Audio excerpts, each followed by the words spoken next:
welcome back. My name's Nicole. I run Crooked Creations along with Jessie. Today we're here with MoodB. She's been an artist since 2016 and she's based in North Carolina.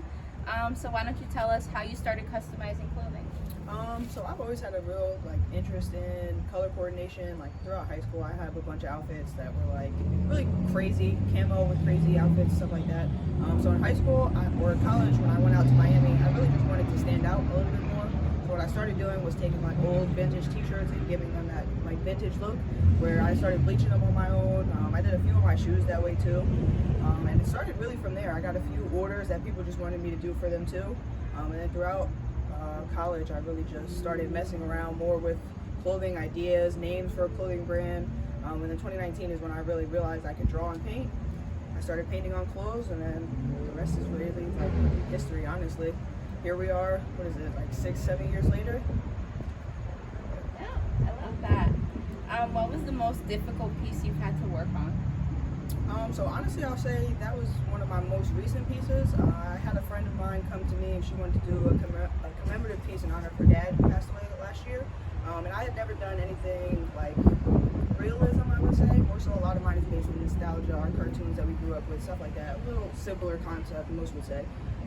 So she came to me with an idea, and I was just like, it was for her mom's birthday. So what do your parents do? What do they like to do together? What were their hobbies? What were their favorite things? So she just threw some things out. It was jazz, it was roses were their favorite flower, they like to garden, and you know, he's obviously deceased, so I put some wings on there. I drew the rose concept up, and I found music notes that went into a heart. So it was like, the concept itself came together nicely, but really putting it together as I was drawing it, I started to get a little frustrated trying to see it fully through, but that's part of my process. I have a lot of things where I start it, and at first I'll be like, I don't know if this is going to look the way that it looks, but you really just got to see it through.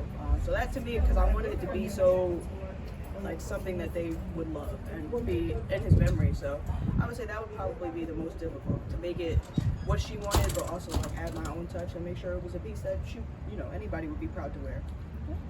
Love that. What's one of your favorite pieces? So my friend just recently sent me a picture of it. It was one of my first bigger pieces I did on the jacket. Riley and his brother, I forget their names, from the Boondocks.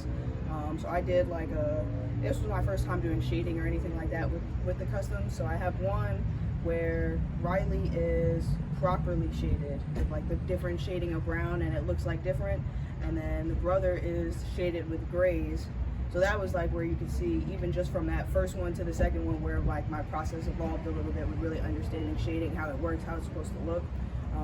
And the fact that she still has it till now, that was probably like, I want to say early 2019, maybe 2020. But the fact that she still has it is like a testament to how far I've come. And even when I started, I was a lot better than I thought I was. That's sick. I love that. Yeah, for sure. What are some pros and cons of being an artist? So for me, my pros and cons come a lot from my like intrinsic, like what motivates me, what makes me happy. And I get lost a lot in the external, like, do people like this? Will people like it? Would people buy it? So I think the pros for me is finding something that you really love and like just getting immersed in it and getting lost in a lot of your, work that you actually really care for. Looking at something that came from passion and it came from you. Now the cons for me, really like where I would want to be, it's hard to funnel extra money into stuff, especially now with the economy, how everything's just hard. So the one con for me is like the consistency and being able to get past those mental blocks and those mental everybody's not gonna like what you put out. And oftentimes the people who do like it aren't gonna be the people closest to you. So you just gotta know it comes with the territory, unfortunately. The biggest pro, like I said, is you create something from nothing. And people love it or hate it. I feel like both now that I'm becoming accustomed to people actually saying their opinions and stuff, I like the criticism, because then it makes you want to just put more out. Now you're like, oh, you didn't like this? Well, maybe you'll like this. And if not, it's what it is. You just get to keep rolling the dice and see what hits, what doesn't. I think it's the thrill of it, really, just knowing that it's all on you. And lastly, what's something you want to get better at this year? Patience.